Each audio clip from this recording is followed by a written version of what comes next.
वैष्णवांश श्रीरूपं साग्रजातं सहगना रघुनाथान्वितं तं सजीवं साद्वैतं सावधूतं परिजनसहितं कृष्णचैतन्यदेवं श्रीराधाकृष्णपदान्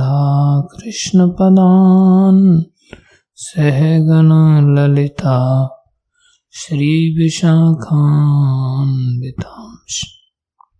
हे कृष्ण करुणा सिंधु दीनबंधो जगतपते गोपेश गोपीकांत श्रीराधाकांत नमस्तुते।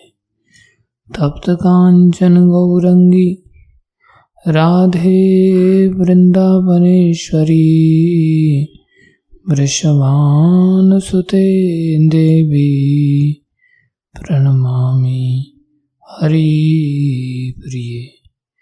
वाञ्छाकल्पतरुभ्यश्च कृपा सिन्धुभ्य एव च पतितानां पावनेभ्यो वैष्णवेभ्यो नमो नमः। जय श्री कृष्ण चैतन्य प्रभु नित्यानंदा श्री अद्वैत गदाधर शिवासादि गौर भक्तवृंद। हरे कृष्णा कृष्णा कृष्णा हरे हरे हरे राम राम राम हरे कृष्णा कृष्णा कृष्णा हरे हरे राम राम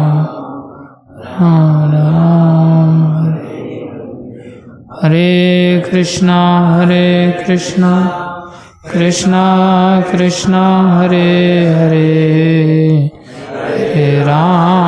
हरे राम राम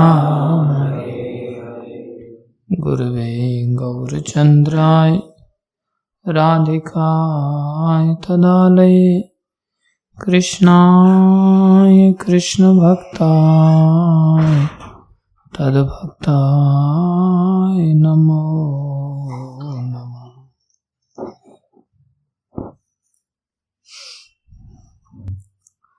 हरे कृष्णा। सभी भक्तों का हार्दिक अभिनंदन है, स्वागत है।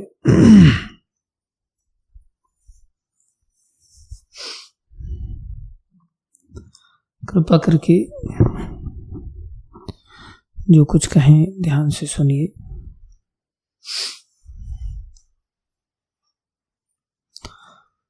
हम सब जीवों की दशा को व्यक्त करते हुए अर्जुन जी ने बड़े सुंदर प्रश्न किया।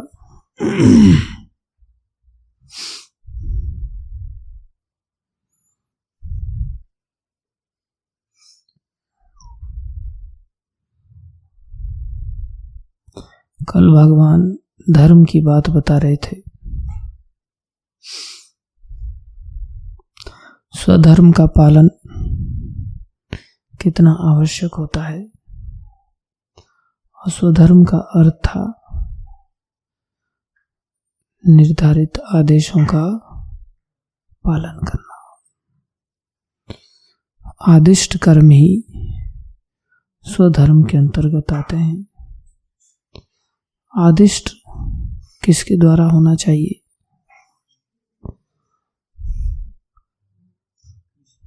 भगवान श्री कृष्ण।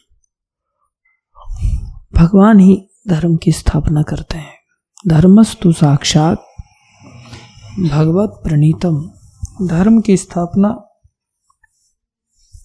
भगवान ही करते हैं। जो भगवान के भक्त होते हैं वो भगवान की इन बातों को दोहराते हैं। इसलिए आदेश देने का किसी भी कार्य के लिए अधिकार भगवान और भगवान के भक्तों को ही होता है।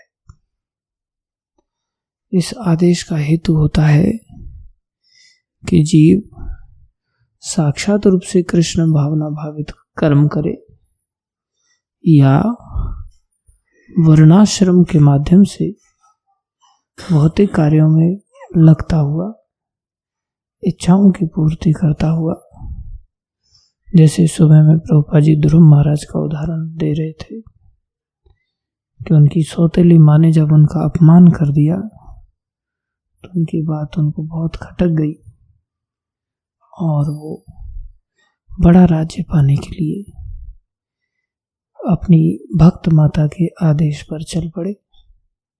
उनकी सहायता उनके गुरु नारद जी ने भी किया। नारद जी ने समझाया, ये छोटी बात है, इसको इतना हृदयंगम नहीं करना चाहिए। भगवान की ही आराधना तुम करने जा रहे हो तो समझदारी से करो।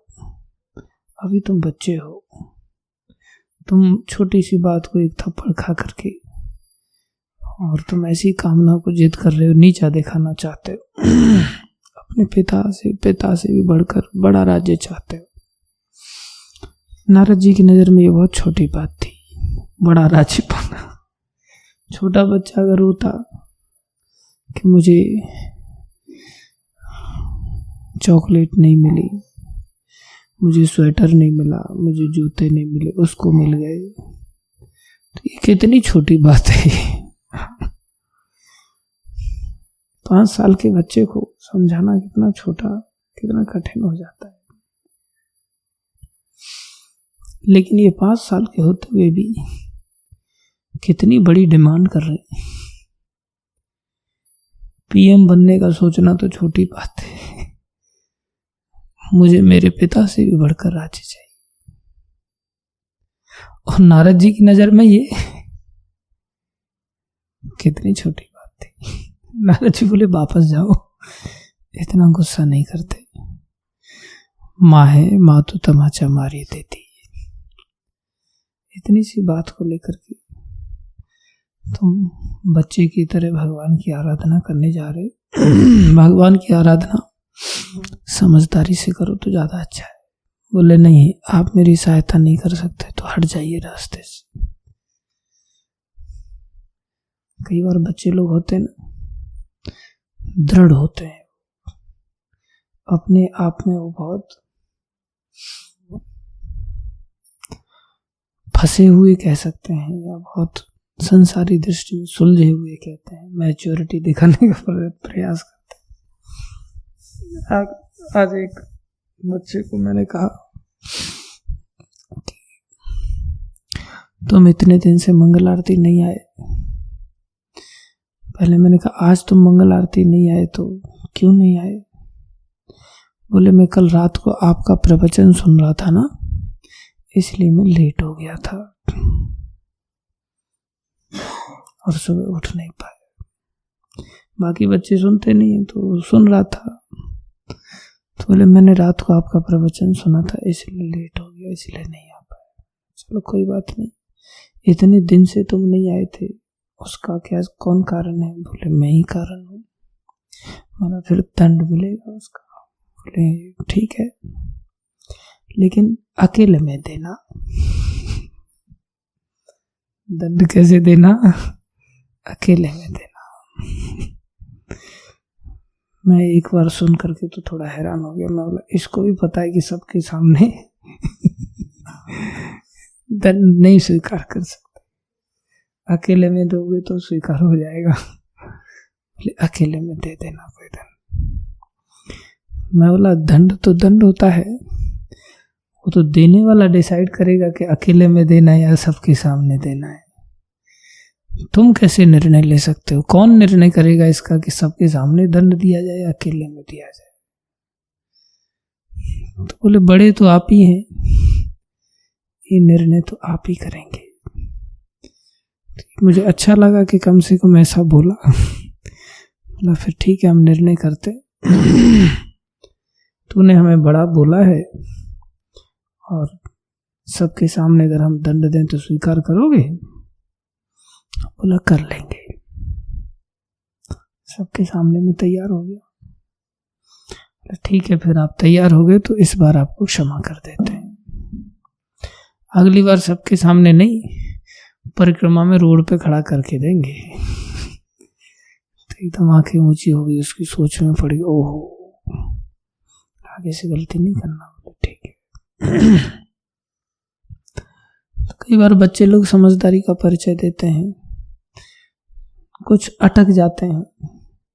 और ध्रुव महाराज अटक गए, अपनी जिद पर अड़ गए, नहीं या तो आप रास्ते से हट जाइए या आप कोई सहयोग करना है तो कर दीजिए। नारद जी ने देखा चलो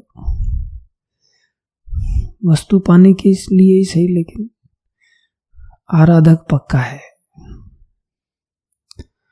तो उन्होंने उसको मंत्र आदि दिया, उपाय बताया। चले आए, भगवान सामने प्रकट हुए वरदान देने के लिए, उनकी भक्ति से प्रसन्न होकर के। प्रभुपाद जी बहुत सुंदर सरल भाषा में बता रहे थे, सुबह में बहुत अच्छा लग रहा था, थोड़ा सा ही अंश सुनने को मिला था। प्रभुपाद जी कह रहे, अच्छा बेटा, जैसे बड़ा आदमी छोटे बच्चे को बोले, हाँ तुम आए हो मेरे पास, मेरा भजन किया है, मांग लो क्या चाहते हो। तो जब भगवान को देखा उन्होंने तो इतनी तुष्टि हुई उनको, अरे मैं तो फूटे कांच मांगने आया था, आप मुझे हीरा मिल गए, अब मैं वो फूटे कांच का क्या करूंगा। सुंदर श्लोक का उच्चारण किया ध्रुव महाराज ने।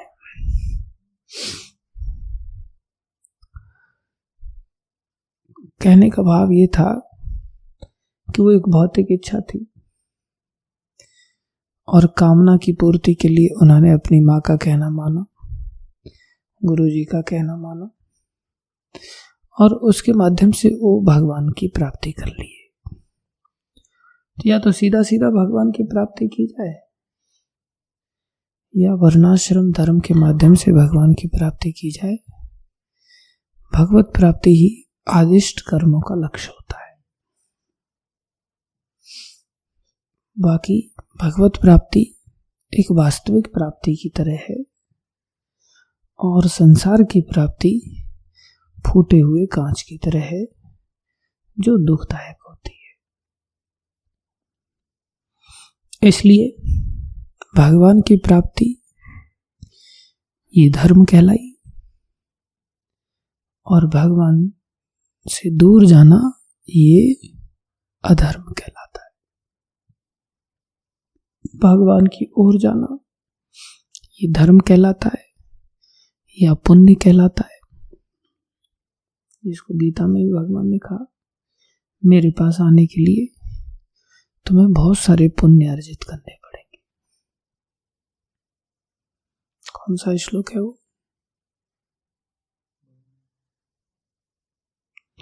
येषाम तु अंतगतम पापम जनानाम पुण्य कर्मणाम। अनेक पुण्य करने वाला होना चाहिए। ये पुण्य ही धर्म है, और पाप जो भगवान से दूर ले जाता है उसे अंतगत करना पड़ेगा, उसे खत्म करना पड़ेगा। इसलिए पाप ही अधर्म है, धर्म ही पुण्य है, अधर्म ही पाप है। धर्म क्या था? स्वधर्म क्या था? आदिष्ट कर्म ही धर्म है। इसलिए आदिष्ट कर्म ही धर्म है, धर्म ही पुण्य है। और आदिष्ट कर्म के खिलाफ जाना अर्थात अवज्ञा करना ही अधर्म है, और अधर्म ही पाप है। अर्थात भगवान की ओर जाना ही आदिष्ट कर्म है, धर्म है, पुण्य है। भगवान से दूर जाना ही अवज्ञा है, अधर्म है और पाप। इतना समझ में आया?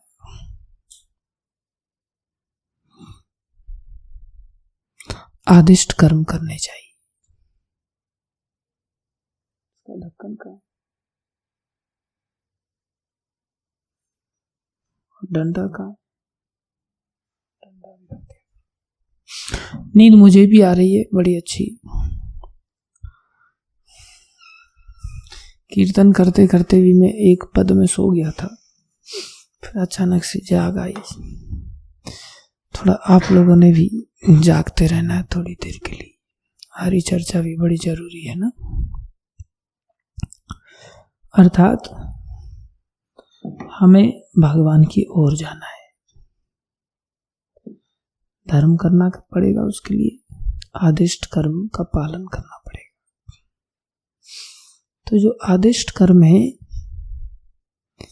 ये कहां से प्राप्त होते हैं? कहां से प्राप्त होते हैं? आज्ञा से। कौन आज्ञा देता है?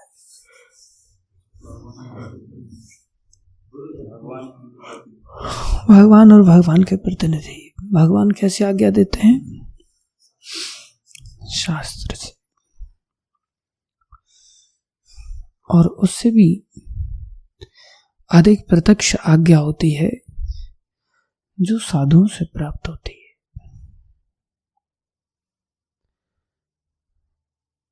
उससे भी अधिक प्रत्यक्ष आज्ञा होती है जो गुरुजनों से प्राप्त होती है।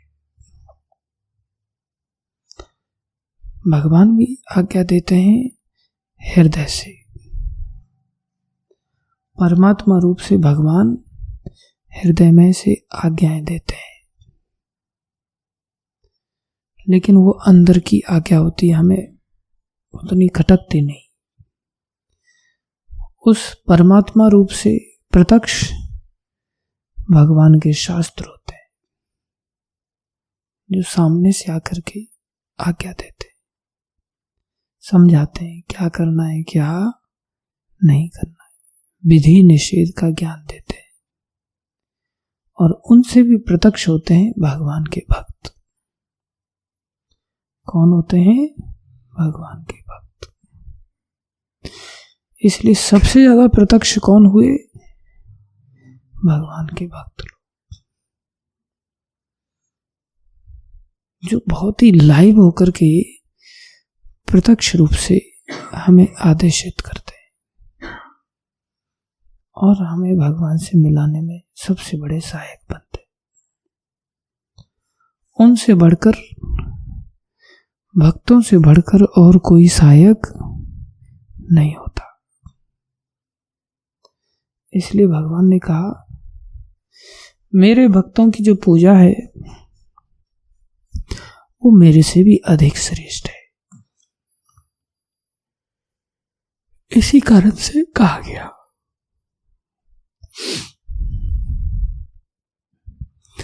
यहां प्रभुपाद जी बहुत सुंदर बात बता रहे हैं। हम सब जीव भगवान के शुद्ध सनातन चेतन अंश हैं, इसलिए आज्ञा पालन करना हमारा बड़ा आनंद की बात है। लेकिन जब संसार के संसर्ग में आ जाते हैं तो माया के संसर्ग में आकर के हमारे अंदर ये सबसे बड़ा दोष अंदर जागृत हो जाता है। और वो क्या दोष हो जाता है कि हम बिना झिझक के, हमारी इच्छा ही बदल जाती है। संसार की संगति में आकर के पूरी तरह से आज्ञा का पालन करने की जो इच्छा थी वो पूरी तरह से दूषित हो जाती है। जैसे पानी है पीने योग्य है, वो कीचड़ बन जाता है मिट्टी के संसर्ग में आकर के। ऐसी हमारी इच्छा एकदम से बदल जाती है और हम आज्ञा के विपरीत अवज्ञाकारी हो जाते हैं और बिना झिझक के करते हैं। प्रायः सारा संसार ऐसे लोगों से ही भरा हुआ है जिनको पता ही नहीं कि मेरे लिए आज्ञा क्या है, और वो अवज्ञा का पालन करते और कैसे करते हैं? बेझिझक। जरा सा भी अंदर हृदय में संकोच नहीं होता कि मैं ये करूं या ना करूं। पूरी तरह से बियॉन्ड हो जाते हैं, सोचते हैं मेरे ऊपर कौन होना चाहिए। इसलिए बेरोक टोक होकर के वो जीवन जीते हैं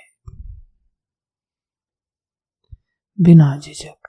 जो बिना झिझक जीवन जीते हैं, जिनके जीवन में कोई आदिष्ट कर्म नहीं होता, वो सबसे गिरे हुए जीव पाए जाते हैं। माया के सबसे गहन संसर्ग के कारण ऐसा होता है। वो आंखों में आंखें डाल करके उल्टे काम करते हैं चैलेंज के साथ। देखते हैं कोई हमारा क्या कर लेगा। मैं नहीं सुनता, मैं नहीं मानता। उनसे श्रेष्ठ वो लोग होते हैं जो झिझकते हैं। जो क्या होते हैं? झिझकते हैं। कुछ तो ऐसे होंगे जो बिल्कुल सिगरेट जलाएंगे और आपके मुंह पर धुआं मारेंगे चुटकी बजाते हुए। आपके सामने पूरा रगड़ रगड़ करके तंबाकू घिसेंगे और थप्पी आपके मुंह के सामने मारेंगे।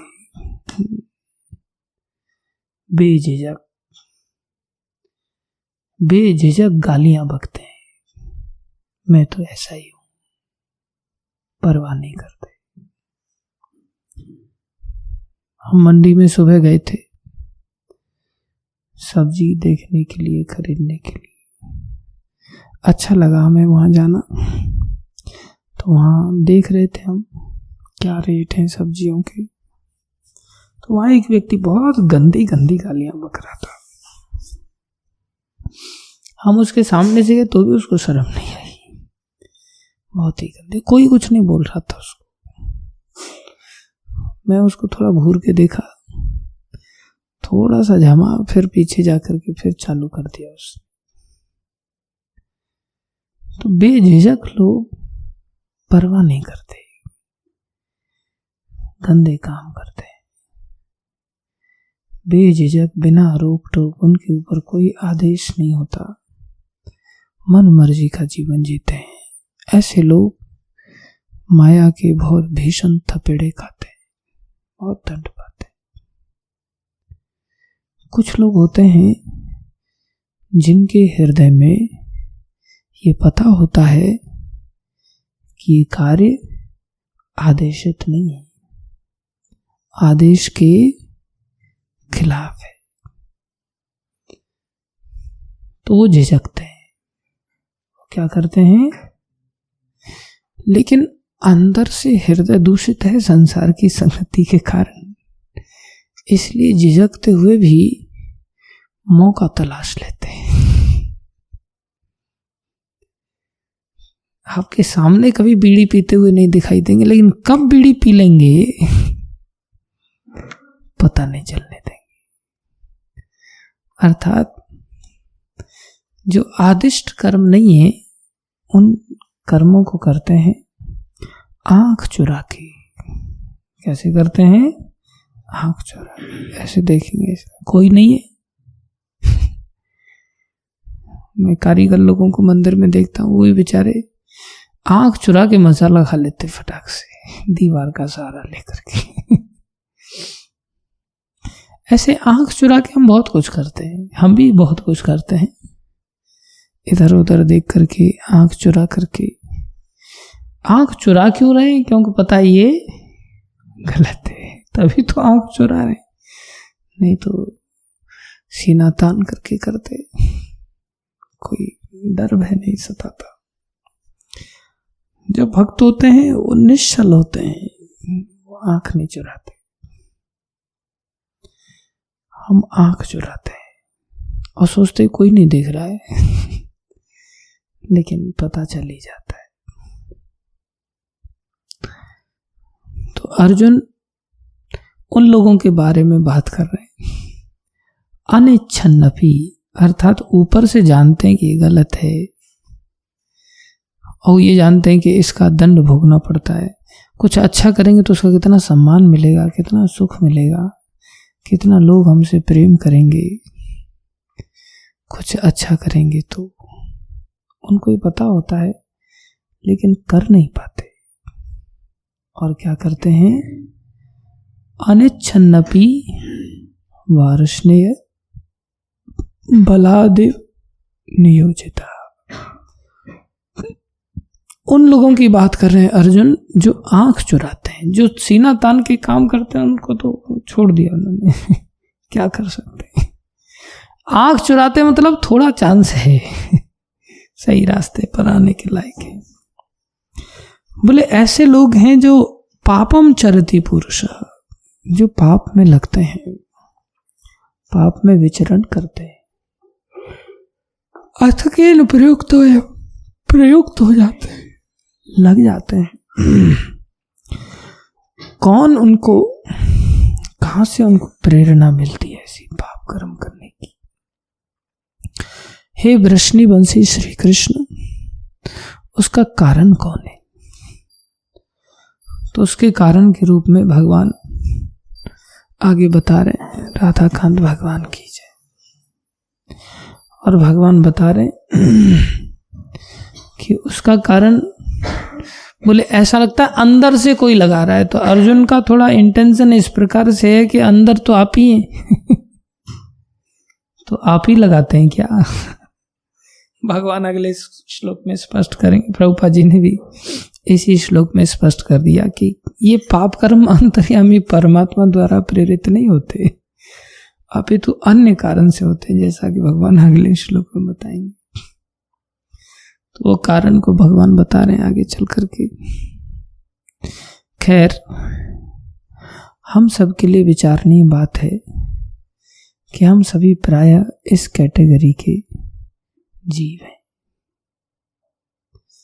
कि हम बार बार पाप कर्म का निरंतर मन में सोचते रहते हैं, अर्थात भगवान से दूर जाने का ही सोचते रहते हैं और कर भी लेते हैं। क्या करते हैं? आदिष्ट कर्म को छोड़ करके सब कुछ करते हैं, वही पाप है। अर्थात आज्ञा से बचने का कितना सोचते रहते हैं।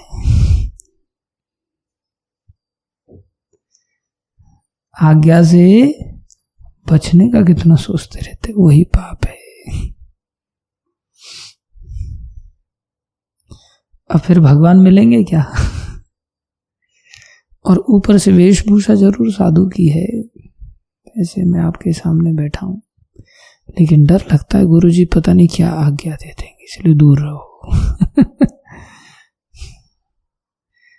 आज्ञा से बचने का उपाय खोजते रहते हैं, साथ में जानते भी हैं कि इसके दुष्परिणाम होंगे, इसलिए उस दुख से बचना भी चाहते हैं, इसलिए भगवान को पाना भी चाहते हैं, इसलिए गुरु की शरण भी जाना चाहते हैं, इसलिए गुरु धारण भी करते हैं, इसलिए गीता आदि पढ़ते भी, इसलिए भक्तों के संपर्क में आते भी।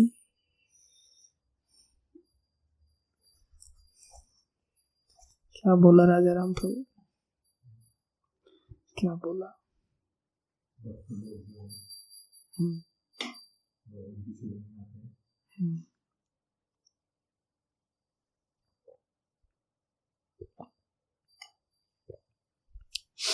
तो बहुत गुत्थम गुत्थी वाली बात है। ये पता है, ये ऐसे ही है कि बहुत ज्यादा ही घूमने फिरने की आदत पड़ गई है और क्लास में पास भी होना चाहते हैं, पढ़ाई होती नहीं। फेल हो जाएंगे तो दुनिया थू थू करेगी, पास होना चाहते हैं लेकिन मस्तीखोर एक नंबर के।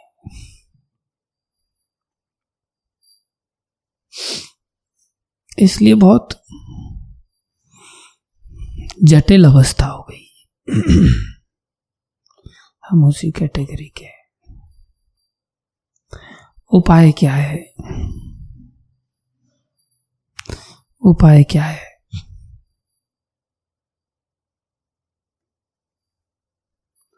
क्या बोला मैंने?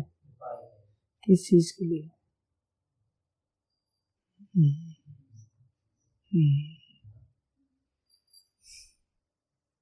नोट कमाने के लिए।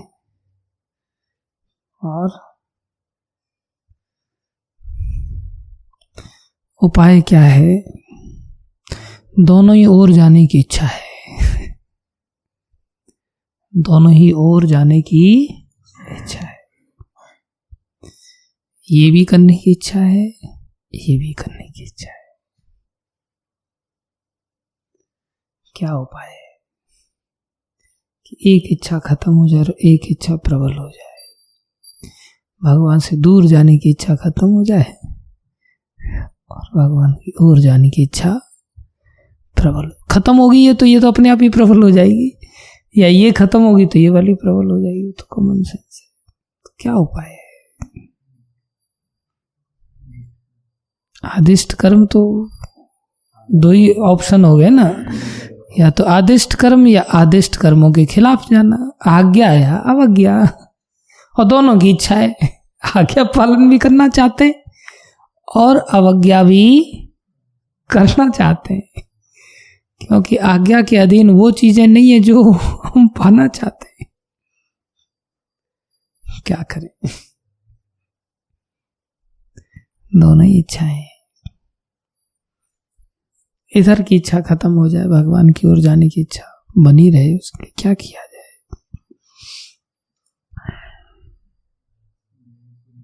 धर्म संकट है, धर्म संकट है। देखो, धर्म संकट जब उधर जाना होता है ना पाप कर्म, तब कितनी आंख चुरा करके हम उसको करने जाते हैं। और जो आज्ञा पालन करने वाली बात होती है ना, उसको कितना ढोल नगाड़े बजा के दिखा दिखा के करना चाहते हैं। मैं ये कर रहा हूँ, देखो मैं आज्ञा पालन कर रहा हूँ, ये देखो मैंने आज्ञा पालन किया, मैं ये सेवा कर रहा हूँ, आदेश का पालन कर रहा हूँ। उसको कितना बताते हैं और उसको कितना चोरी छुपे करते हैं। करते दोनों ही। क्या उपाय है?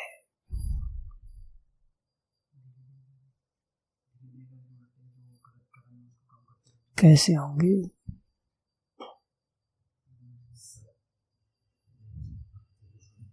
बोलो बोलो। साधु संग। वाह, साधु साधु उत्तर दिया इन्होंने, ताली बजाओ इनके लिए। इसका एकमात्र उपाय है कि गलत चीज भी हम किसी के निर्देशन में सीखते हैं। गलत चीज भी कोई सिखाता ही है ना, और सही चीज भी कोई सिखाता है। सही चीज के लिए भी दो उपाय हैं, प्रत्यक्ष और अप्रत्यक्ष।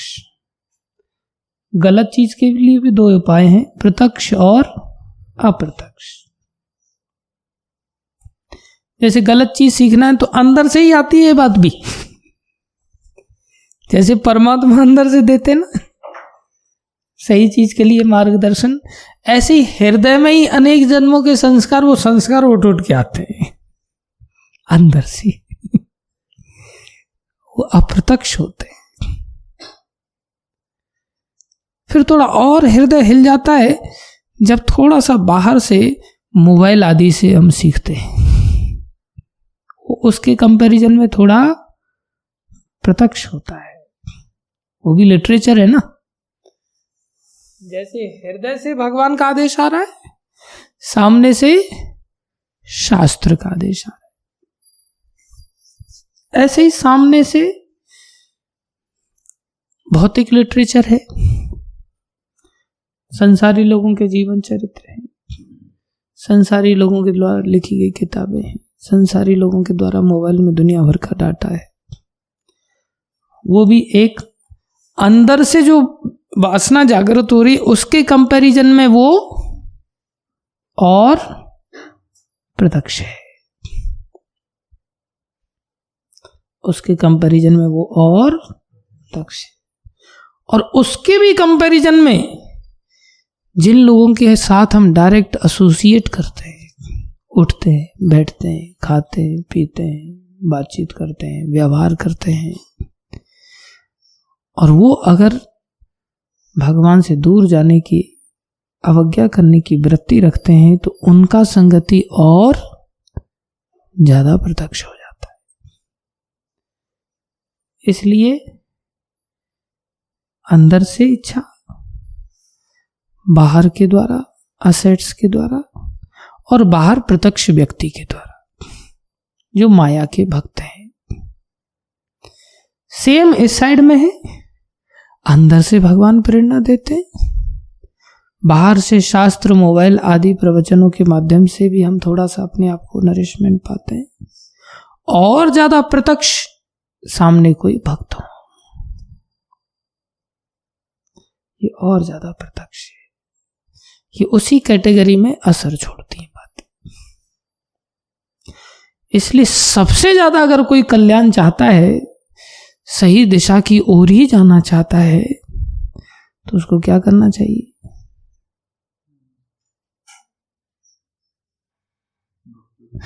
प्रत्यक्ष जो सबसे अधिक ज्ञान की बातें करते हो, प्रत्यक्ष भक्त सामने प्रत्यक्ष होना चाहिए।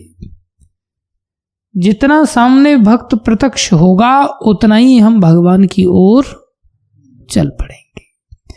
जितना प्रत्यक्ष सामने संसारी व्यक्ति होगा उतना ही हम संसार की ओर चल पड़ेंगे। कॉमन सेंस, इतना समझ आई। अब एक प्रत्यक्ष भक्त की क्या पहचान है कि सामने वाला वास्तव में ही भक्त है कि नहीं, और एक संसारी व्यक्ति की क्या पहचान है कि सामने वाला संसारी है कि नहीं।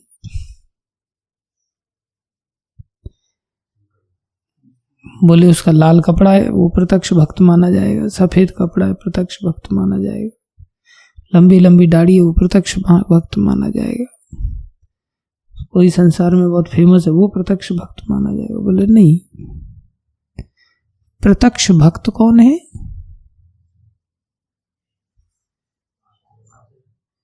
प्रत्यक्ष भक्त कौन है? जो निरंतर कृष्ण चर्चा ही करता हो।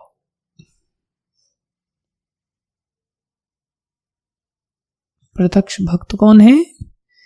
जो निरंतर कृष्ण चर्चा ही करता हो, कृष्ण कथा ही उसका जीवन है, जो शास्त्रों के आधार पर ही निरंतर जीवन जीता है, बातचीत करता है, हरि चर्चा करता है। जब हरि चर्चा जहां अत्यधिक प्रबलता के साथ जिसके जीवन में देखी जाती हो, वही प्रत्यक्ष भक्त है। जिसके जीवन में हरि चर्चा नहीं है, संसारी चर्चा है, फिर चाहे लाल कपड़ा, पीला कपड़ा, सफेद कपड़ा, भगवा कपड़ा, जैसा भी कपड़ा है, पढ़ा लिखा है, अनपढ़ है, जो भी है, फेमस है, कोई नहीं जानता, या बहुत तपस्वी है, उन सब चीजों का कोई महत्व नहीं होता। ये बात हम हमेशा के लिए अपने दिमाग में बिठा लेनी चाहिए। इसलिए प्रत्यक्ष रूप से जहां हरि चर्चा हमें प्राप्त हो जाए, ऐसे भक्तों का सानिध्य किया जाए। और कैसे किया जाए? तत्विधि, स्वयं भगवान ऐसा कह रहे हैं, तत्विधि प्रणिपातेन परिप्रश्नेन सेवया। ऐसे भक्तों की सेवा करनी चाहिए, शरणागत होना चाहिए, और शरणागति लेकर के ऐसे भक्तों की सेवा करनी चाहिए। जैसे प्रभुपाद जी का जीवन देखो, कितनी हरि चर्चा, कितनी हरि चर्चा।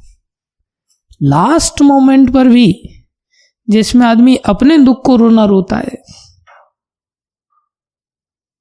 कि भाई मेरे को सर्दी लग रही है, मेरे को गर्मी लग रही है, यहां दर्द हो रहा है, वहां दर्द हो रहा है, ये करो वो करो, कुछ नहीं। He was above from the bodily platform, और उस स्तर पर हरि चर्चा कर रहे हैं। कितने प्रत्यक्ष भक्त थे।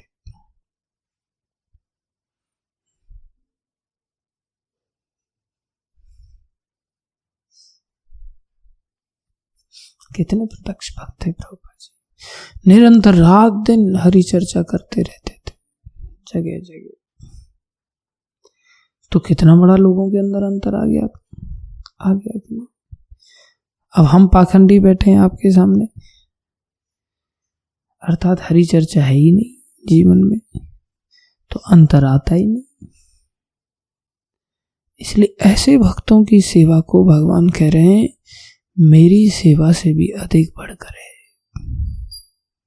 जहाँ हरि चर्चा हो, हरि कीर्तन हो, हरि कथा हो, भगवान की सेवा से भी बढ़कर है। जय हो।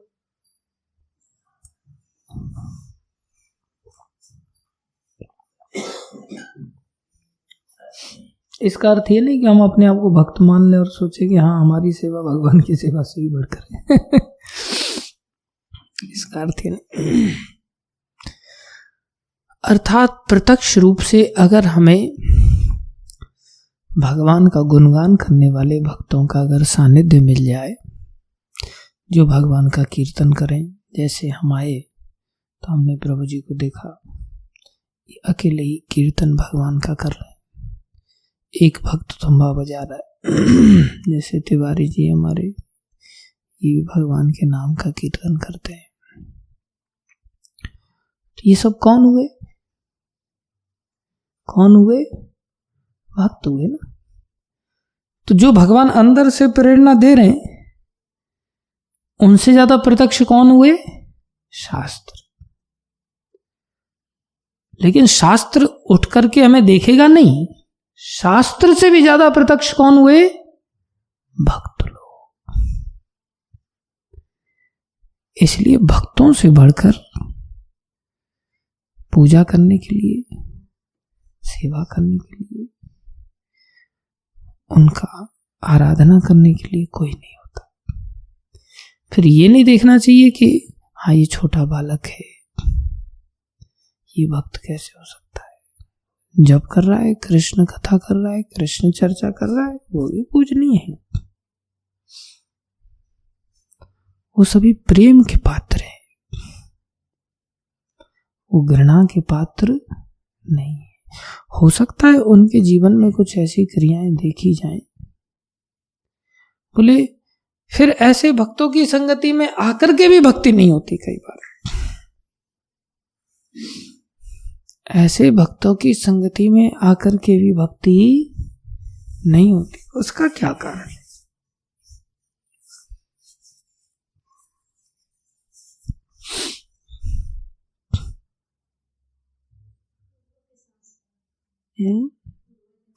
अरे वो तो प्रत्यक्ष पूर्व जन्म के संस्कार तो अप्रत्यक्ष रूप में पड़े। प्रत्यक्ष से बढ़कर अप्रत्यक्ष कैसे हो सकता है? संस्कार क्या करेंगे? सामने डंडा लेके आदमी खड़ा है।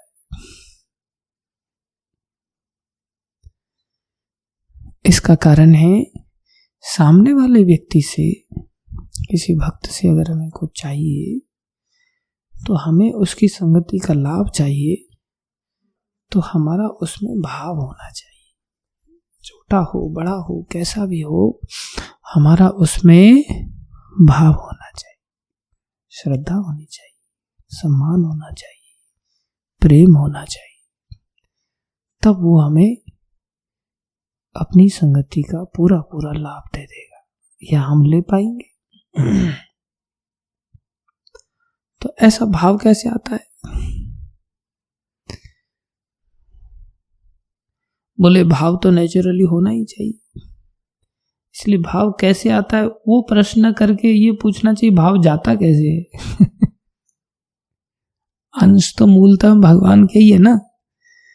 तो भगवान भी अपने भक्तों में अपने खुद से ज्यादा महिमा गान कर। पराशर ऋषि कहते हैं मेरे भक्त की इतनी बड़ी सत्ता होती है, कोई मेरी 60,000 वर्षों तक आराधना करता है। कितने वर्षों तक? 60,000 वर्षों तक, और मेरे भक्त की एक क्षण पूजा कर ले। कितनी देर कर ले? एक क्षण पूजा कर ले। कितनी बड़ी बात है। कोई कंपैरिजन है?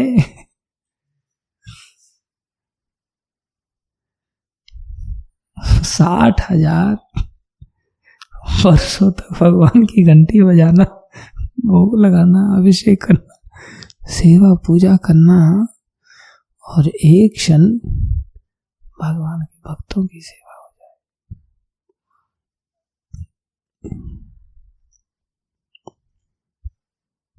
तब तो आदिष्ट कर्म पालन करेंगे ना, भाव होगा, लेकिन एक क्षण होती नहीं। कितना बड़ा डिफरेंस है। इसलिए तो कृष्ण भक्तों के पीछे पागल रहते हैं, लेकिन हम भक्तों के प्रति ऐसा भाव नहीं रख पाते, कृष्ण के अंश होते हुए भी नहीं रख पाते क्योंकि कृष्ण रखते हैं। कृष्ण अपनी छाती पर लात खाने के पश्चात भी हाथों से चरणों को पकड़ लेते। हमारे अंदर भाव नहीं जागृत होता भक्तों के प्रति। चला क्यों जाता है? 4 कारणों से जाता है। भाव कितने कारणों से जाता है? 4 कारणों से। पहला कारण, बोले उनके शरीर को, जो कि 3 धातुओं से बना है। कौन सा श्लोक है? कुनपे त्रिधातु के। कैसे शुरुआत है उसकी? यस्यात्म बुद्धि कुनपे त्रिधातु के। पहला कारण है कि हम उनको जड़ शरीर की तरह मान करके चलते हैं। अब जो मुर्दा शरीर है, जड़ शरीर है, संसार का जैसे दूषित शरीर है, ऐसा ही हम भक्तों के शरीर को मान लेते हैं। और जो दूषित शरीर है उसके दूषित भाव रहते हैं। दूषित भाव मतलब काम का भाव होगा, क्रोध का भाव आएगा, लोभ का भाव आएगा। ये भक्तों के अंदर जो शरीर है वो शरीर के कारण देखे जा सकते हैं। कोई भक्त को क्रोध करते हुए देखा जा सकता है, कोई भक्त को लोभ से ग्रसित होते हुए देखा जा सकता है, कोई भक्त को काम से पीड़ित होते हुए देखा जा सकता है। ये जड़ संसार में शरीर धारण करने के कारण ऐसी शारीरिक वृत्तियां देखी जा सकती। उनके शरीर में से भी पसीने की दुर्गंध आ सकती, उनके मुंह में से दुर्गंध आ सकती, ऐसा हो सकता है। ऐसा सोच करके हम उनको सोच लेते हैं ये भगवान के बराबर कैसे हो सकते हैं। भगवान के शरीर से तो ऐसा आता नहीं ना। किसी को गाली देते हुए देख लिया तो हमारा उस भक्त में भाव रहेगा, जबकि वो शास्त्र से तो कितना प्रत्यक्ष है कि नहीं है। अगर थोड़ी हरी चर्चा कर रहा है तो, हरी चर्चा नहीं कर रहा, रात दिन गालियां ही बक रहा, फिर तो और संसारी है। ध्यान रखना पड़ेगा। अगर हरी चर्चा में उसकी वृत्ति है, हरी कथा में उसकी वृत्ति है, भगवत गुणगान में उसकी वृत्ति है, साथ में वो जड़ शरीर से ग्रसित देखा जाए, जड़ शरीर का व्यवहार भी उसके अंदर छलक रहा हो, उसको छलकेगा ही, उसको तो अवॉइड आसानी से नहीं कर सकते। छलकेगा अर्थात वो मल त्याग करेगा, लूज मोशन हो जाएगा, कई बार कपड़े भी खराब कर सकता है। ऐसी स्थिति में भी उसको भगवान से बढ़कर मान लेना।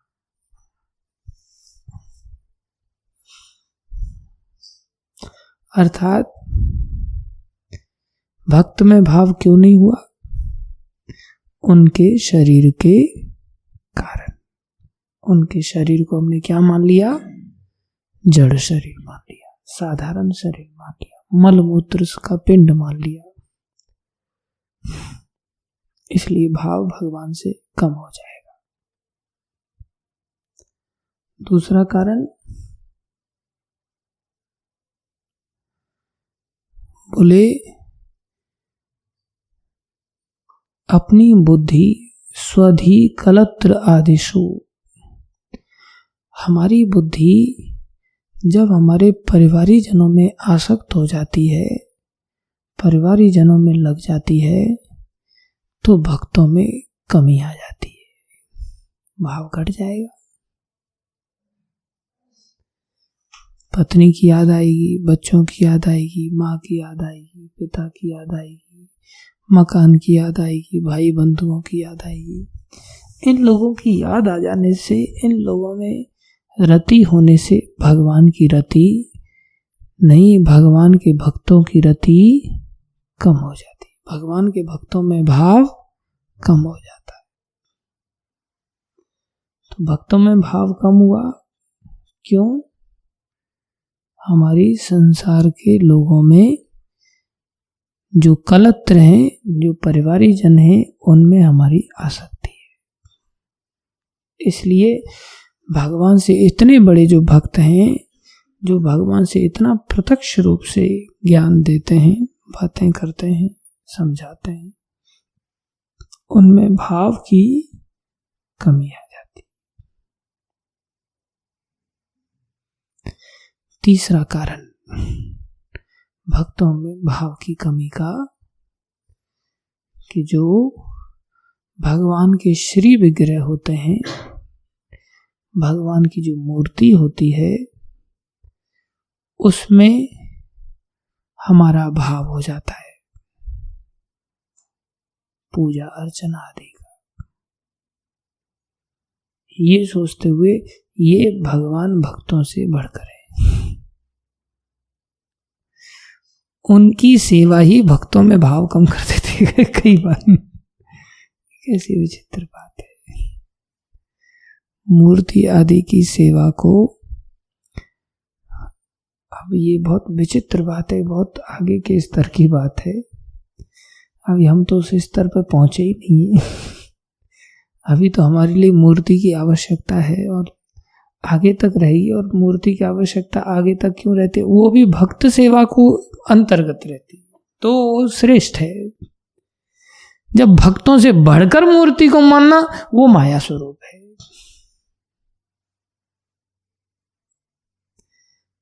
भक्त अपने आप को भगवान से बढ़कर कैसे बताएगा? और हम भक्त की सेवा करने के लिए गए तो भक्त तो आदेश देगा ना, तुम मूर्ति सेवा करो, विग्रह सेवा करो, भगवान है साक्षात। तो वो तो ऐसा बोलेगा ही नहीं। और उनकी आज्ञा पालन कर रहे, मतलब आदिष्ट कर्म हो गया, भगवत सेवा हो गई, तो मतलब हम भक्त की सेवा कर रहे हैं, भगवान की सेवा उसमें आ रही, तो हम क्या करेंगे? मूलतः तो वो भक्ति की ही सेवा है। लेकिन जब हम दर्शन आदि करने के लिए ऐसा सोचते, अच्छे ये दर्शन न छूट जाए, ये दर्शन न छूट जाए, ये दर्शन न छूट जाए, और सामने भक्त है और हमें दर्शन करने की लालसा है, ये भी क्या करेगा? भक्त के अंदर अभाव पैदा कर देता है। मूर्ति भी भक्त के अंदर अभाव पैदा कर देगी, जो अलग अलग चीजों से श्री विग्रह बनते हैं।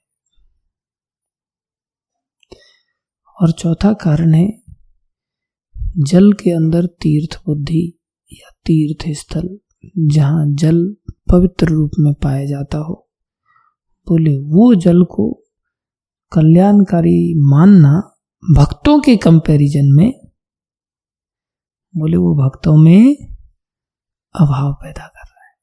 जबकि भक्त ऐसे तीर्थ हैं जो चल फिर सकते हैं, जंगम तीर्थ हैं, और जो तीर्थ जल के रूप में, कहीं सरोवर के रूप में, कुंड के रूप में कहीं स्थापित है, वो क्या चल फिर सकता है?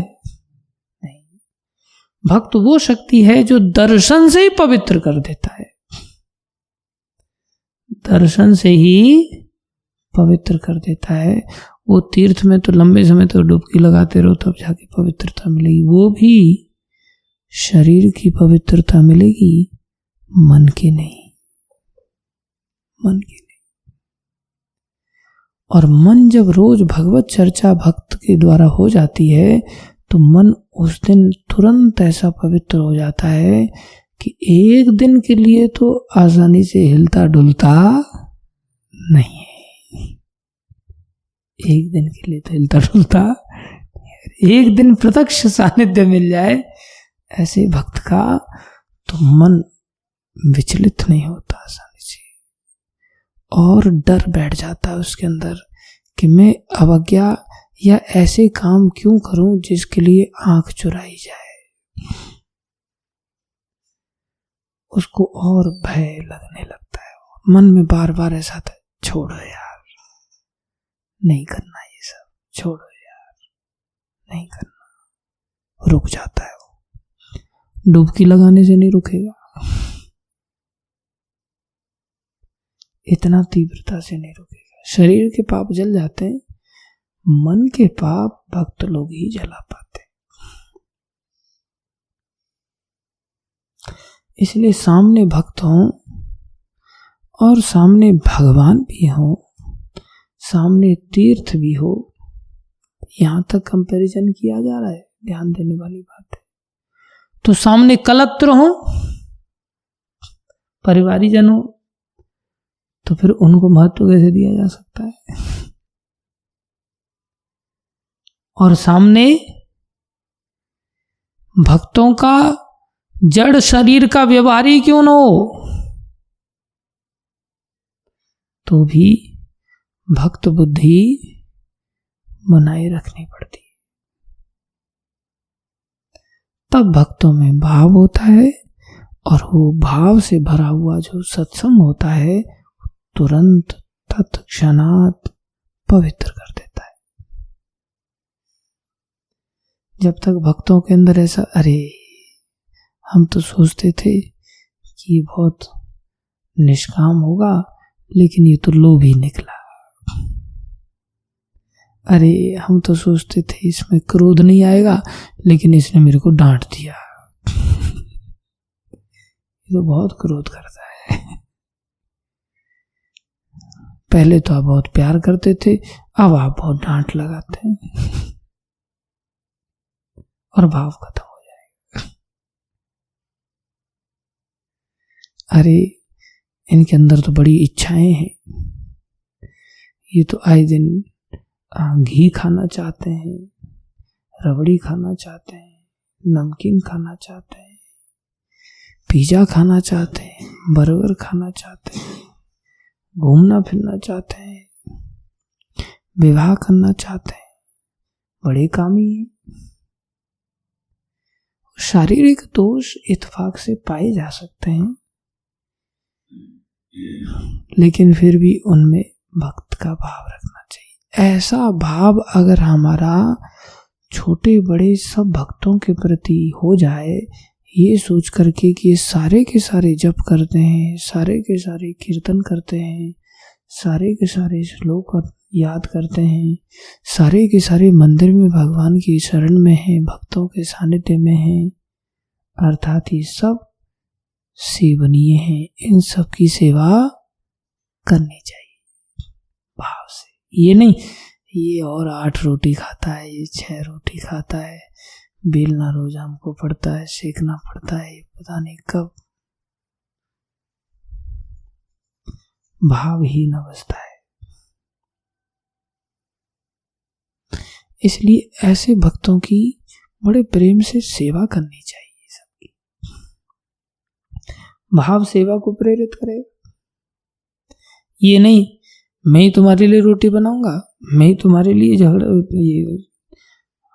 लगाऊंगा, मैं ही तुम्हारे लिए सारी व्यवस्थाएं करूंगा, मैं ही तुम्हारे लिए सब्जी काटूंगा, मैं ही तुम्हारे लिए सब्जी खरीद के लाऊंगा, मैं ही तुम्हारे लिए आटा पीसूंगा, मैं ही तुम्हारे लिए आटा गूंदूंगा। नहीं, ऐसा सोचना चाहिए मैं एक आधी काम क्यों कर पा रहा हूं, मैं ही तुम्हारा टॉयलेट साफ करूंगा, क्यों नहीं। ऐसा सोचना चाहिए हम सब काम करेंगे, हम इन भक्तों का सब काम करेंगे। क्यों करेंगे? ये सब भक्त हैं, ये सब भक्त हैं। उनकी शारीरिक मर्यादा नहीं देखेंगे, इनके शरीर में क्या दोष है, दूसरा, अपने घर वालों को भुला करके भक्तों में भाव रखेंगे। तीसरा, भगवान की आराधना को भी छोड़ करके हम भक्तों में भाव रखेंगे, सेवा करना चाहेंगे, इनका हित करना चाहेंगे। चौथा, तीर्थों को भी छोड़ करके, ये नहीं मुझे वहां दर्शन नहीं मिला, वहां दर्शन नहीं मिला, इतने साल हो गए मैं कहीं गया ही नहीं, ये नहीं हुआ, वो नहीं हुआ। हम भक्तों में ही भाव रखेंगे। न तीर्थ हमारा भला कर सकता उस स्तर का, न भगवान हमारा भला कर सकते मूर्ति रूप से, न हमारे परिवारी जन भला कर सकते हैं हमारा, ना हम अंदर से परमात्मा रूप से इतना भला कर सकते जितना भला प्रत्यक्ष रूप से आसपास में रहने वाले प्रत्यक्ष भक्त कर सकते। इसलिए छोटा सा बालक भी सेवनीय है, वो रोज कीर्तन में नाचता है, कितना प्रत्यक्ष हमें संगति दे रहा है, प्रत्यक्ष आदेश का हमें लाइव डेमोन्स्ट्रेशन कर रहा है। जो शास्त्र कह रहा है कि भाई नृत्य करना चाहिए और वो नाच रहा है हमारे सामने, कितनी प्रत्यक्ष बात है। इसलिए बड़े भाव से सब्जी बनाई जाए, बड़े भाव से भोजन बनाया जाए, ये नहीं जली पर फेंको यार, बस रोटी को से फेंको, बस मक्खी को गूंद डालो अंदर। मैं थोड़ी इस टॉयलेट में जाता हूँ, ये लोग जाते हैं चप्पल पहन के, घुसूंगा मैं इसके टॉयलेट में, मारो गंद फैलाओ एकदम इसके बाथरूम में, कमरे में। इसका कपड़ा फट रहा है, फटने दो, इसका कपड़ा भीग रहा है, भीगने दो, इसका कपड़ा नीचे गिरा, मैं क्यों उठाऊं, गंदा संदा रहता है, भाव नहीं। इसलिए कभी भक्तों को ऐसा कहना नहीं चाहिए तुम ये सेवा कर दो, तुम ये सेवा कर दो, तुम ये सेवा कर दो। खुद करना चाहिए, हाँ मैं ये भी करूंगा, ये भी करूंगा, मैं सब सेवाएं कर लूंगा, कोई चिंता नहीं। लेकिन ये आएगी कैसे, जब मैं महंत बन के आप लोगों को लगाता रहता हूँ, चलो रे मिट्टी ढो, चलो रे ये साफ करो, चलो रे वो करो, चलो ऐसा करो वैसा करो। मेरे अंदर जब ऐसा भाव आ जाएगा कि मैं सब सेवाएं करने लग जाऊंगा, तो आप लोग भी सब सेवाएं करने लग जाओ। ये तो भाव सीखना पड़ेगा ना कहीं से। आप जैसे लीडर मानते हो वही कपटी है, तो कैसे काम चले। इसलिए हम सभी भगवान से प्रार्थना करें कि ऐसा भाव आ जाए तो हमारे हृदय का ये कलमश साफ हो जाए, फिर अंदर से इच्छा नहीं हो, फिर चोरी चपाटे की जरूरत नहीं पड़े, फिर तो सहज रूप से हम भगवत आज्ञा का पालन करने में ऐसे तत्पर हो जाएंगे, ऐसे तत्पर हो जाएंगे कि हमारे अंदर कैंकर्य मुद्रा आ जाएगी अपने आप। कौन सी मुद्रा? कैंकर्य मुद्रा। अभी जो हमारी मुद्रा है ना, ये सब राजसी मुद्राएं हैं। आराम से पीठ अड़ा करके बैठना, ये सब राजसी मुद्राएं। कैंकर्य मुद्रा हनुमान जी वाली मुद्रा होती है, जैसे एक घुटने पर ऐसे बैठ जाते हैं, एक पीछे रहता है पैर उनका, जब बोला तुरंत उठ के चल पड़े, हाथ जोड़ करके मुंह की ओर निहारते रहते, क्या सेवा बोली जाएगी। इतना आनंद आता है उनको सेवा में। और हमारी स्थिति बिल्कुल अलग है। साधु लोग हमारे सामने कैंकर्य मुद्रा में रहते हैं, हाथ जोड़ रहे हैं तुम्हारे, तुम थोड़ा सा भगवान की ऐसी सेवा कर सकते हैं क्या? और हम राजसी मुद्रा में रहते हैं, और राजसी मुद्रा से कभी कभार थोड़े बहुत बाहर निकल के आ जाते हैं। लेकिन ऐसी दशा मेरी है, आप लोग तो सभी कैंकर्य मुद्रा में ही रहते हैं, सब अच्छी सेवा करते हैं, सब अच्छे भक्त हैं। और कुछ लोग तो ऐसा कहते हैं, हम हैं तो फिर आपको लगने की चिंता करने की जरूरत नहीं, हम हैं ना। अंदर से बड़ी खुशी मिलती, ठंडक मिलती। चलो कुछ लोग तो कह रहे हैं कि हम हैं ना प्रभु जी, आप हटिए। समस्या तब हो जाती है कि जब आप हटिए, हम हैं ऐसा बोल के फिर वो बोलते हैं, मैं देखता हूँ हम हैं, वो कहाँ चले गए। गायब हो जाते हैं ना, हमें बोल करके अचानक से ही गायब हो जाते हैं। हम पता चला अभी 4 थे इधर, अभी एक ही बचा है बस, सब हम कहाँ चले गए। बोले हम है ना, आप इतना भर भर के टोकर मत उठाइए, हम उठाएंगे टोकर, टोकर में इतना सा डेला लेके चलेंगे, बस एक डेला लेकर के चलेंगे। देखिए हम है ना, हम सेवा करके ये कैसे हम हैं समझ नहीं आता, लेकिन चलो फिर भी इतना कह रहे हैं, वही खून बढ़ाने के लिए पर्याप्त है। कुछ लोग ऊपर से एकदम दिखाते हैं हम है ना प्रभु जी, हम है ना, ऊपर छत पे चढ़े रहते हैं और ऊपर से दिखाते हैं हम है ना प्रभु जी, पुशअप लगा करके दिखाएंगे प्रभु जी, आ रहे हैं हम तैयारी करके, अब चिंता मत कीजिए। और फिर देखता हूँ आते आते आते आते पता नहीं कहाँ कौन सी सीढ़ी का मुख किधर घूम जाता है, पहुंच ही नहीं पाते, लंबा से आधा काम हो जाता है तब जाकर के पहुंचते हैं, आ गए प्रभु जी। अब ऐसे हम है का सानिध्य मिल रहा है, ये भी सौभाग्य है भाई, छोटी बात नहीं। धन्यवाद आप सभी भक्तों का धैर्यपूर्वक श्रवण करने के लिए। लेकिन भगवान तो मिलेंगे, जल्दी मिल सकते हैं अगर हमारा भक्तों में ऐसा भाव आ जाए, सबकी सेवा का भाव आ जाए, तो फिर कल्याण को कोई नहीं रोक सकता। ये बड़ी प्रत्यक्ष बात है, भगवान से भी बढ़कर भाव लेके आना है। और इसकी अनेकों घटनाएं हैं, अनेकों घटनाएं। देखो एक भक्त हुए, उनका नाम मैं भूल रहा हूं, वो भगवान की आराधना करते थे, श्री विग्रह की आराधना करते थे। एक दिन कुछ भक्त लोग उनके घर में आ गए,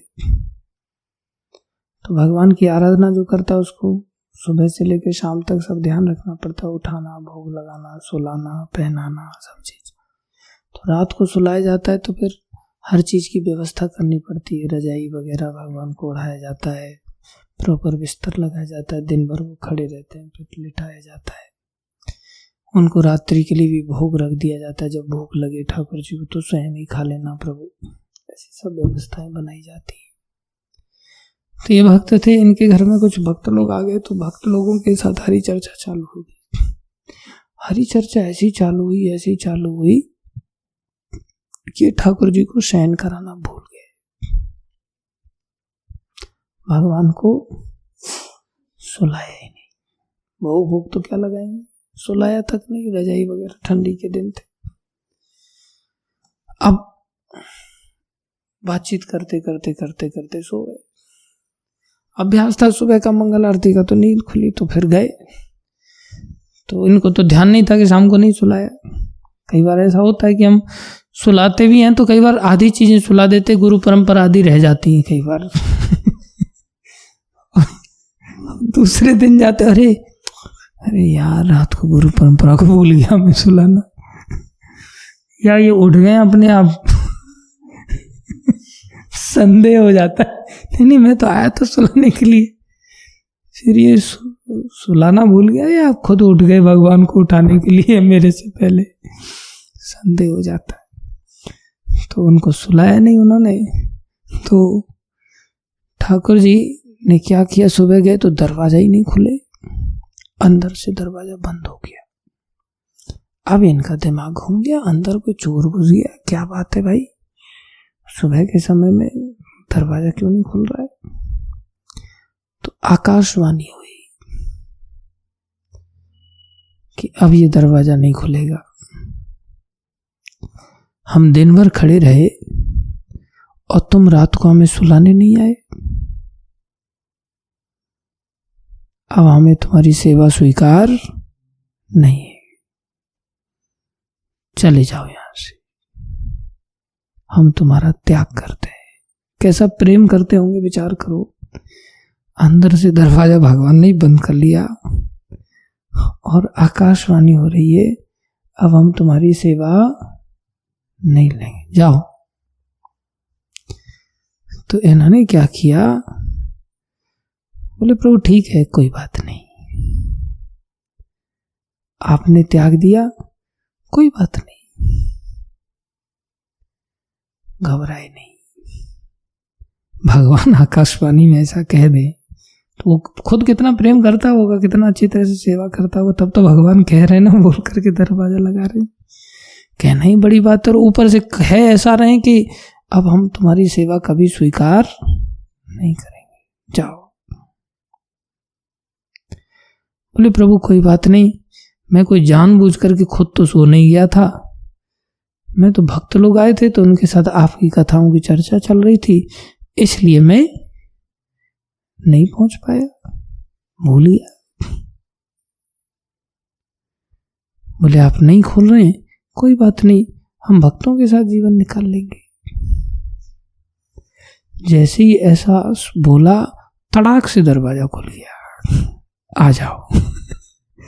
हम तुम्हारी सेवा से बड़े प्रसन्न हैं, तुम्हारा जो भक्तों में भाव है उससे हम बड़े प्रसन्न हैं, तो तुम्हारी परीक्षा ले रहे थे। देखो भगवान भी परीक्षा लेते, इसलिए सदैव भक्तों में भाव रखना चाहिए। सब भक्तों को जो जैसा तैसा भी है, सबको गले लगाना सीखना चाहिए, सबको प्रेम से रखना चाहिए, सबकी सेवा करनी चाहिए, और सेवा से कुछ घटता नहीं, कुछ ना कुछ अच्छा ही होगा, शुद्धिकरण होगा, रात दिन लग जाए, बस यही भक्ति है, और क्या है, भगवान मिल जाएंगे। ध्यान रहे, हरि कथा जरूर होनी चाहिए भक्तों के बीच में। हरि कथा नहीं है, वो भक्त है ही नहीं, तुरंत लाइसेंस खत्म हो जाता है भक्ति का। हरि कथा, हरि चर्चा, नित्यम भागवत सेवा होनी चाहिए, ये जीवन का एक अंग बन जाए। कुछ भी करो कोई दिक्कत नहीं, लेकिन कथा का आश्रय लोगे तो जन्मों के पश्चात तो उद्धार हो ही जाएगा, और ईमानदारी से चलोगे तो इसी जन्म में हो जाएगा।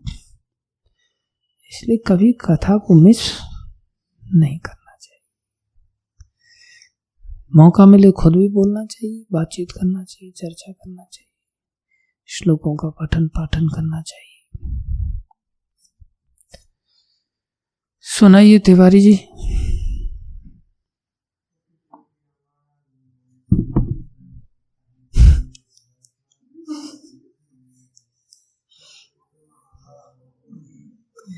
आदिष्ट कर्म है। हाँ, कल क्यों, आज पूछने वाले थे, मैंने कब कहा था कल?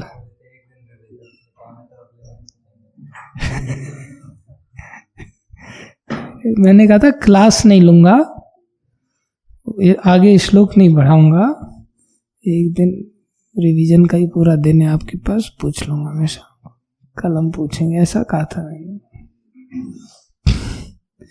मेरा लेक्चर रिकॉर्डेड है, कल का देख लेना, परसों कल का ही क्या बोला था।